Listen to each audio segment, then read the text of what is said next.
ابراہیم قاطعہ میں صفحہ نمبر 51 میں لکھ دیا کہ نبی صلی اللہ علیہ وسلم کو دیوار پیچھے کا بھی علم نہیں، اور اس کو شیخ محدث دہلوی رحمۃ اللہ علیہ کی طرف غلط منسوب کر دیا، بلکہ اسی صفحہ پر وسعت علم نبی صلی اللہ علیہ وسلم کی بابت یہاں تک لکھ دیا کہ الحاصل غور کرنا چاہیے کہ شیطان اور ملک الموت کا حال دیکھ کر علم محیط زمین کا فخر عالم کو خلاف نصوص قطعیہ کے بلا دلیل محض قیاس سے فاسدہ سے ثابت کرنا شرک نہیں تو کون سا ایمان کا حصہ ہے؟ نہ ماننے پہ آیات اور رسول پاک صلی اللہ علیہ وسلم کے علم کا ہی انکار کر دیا،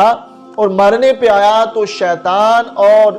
روح قبض کرنے والے فرشتہ کے علم کو کہتا ہے کہ نص سے ثابت ہے، اور رسول پاک صلی اللہ علیہ وسلم کا علم نص سے ثابت نہیں۔ کہتا ہے کہ جو بندہ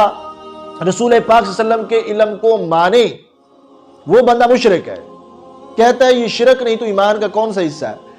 تو یہ ان کا جی ایمان ہے کہ رسول پاک صلی اللہ علیہ وسلم کی شان ہر لحاظ سے کہتے ہیں کہ کم ہے۔ اب شیطان کا علم کہتا ہے کہ نص سے ثابت ہے، رسول پاک صلی اللہ علیہ وسلم کا علم نص سے ثابت نہیں، تو شیطان کو رسول پاک صلی اللہ علیہ وسلم سے افضل کہہ دیا۔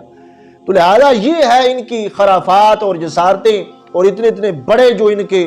معاذ اللہ غلط عقائد ہیں رسول پاک صلی اللہ علیہ وسلم کے لحاظ سے۔ تو شیطان کے علم کو تو مان رہا ہے، رسول پاک صلی اللہ علیہ وسلم کے علم کا جو ہے ان کا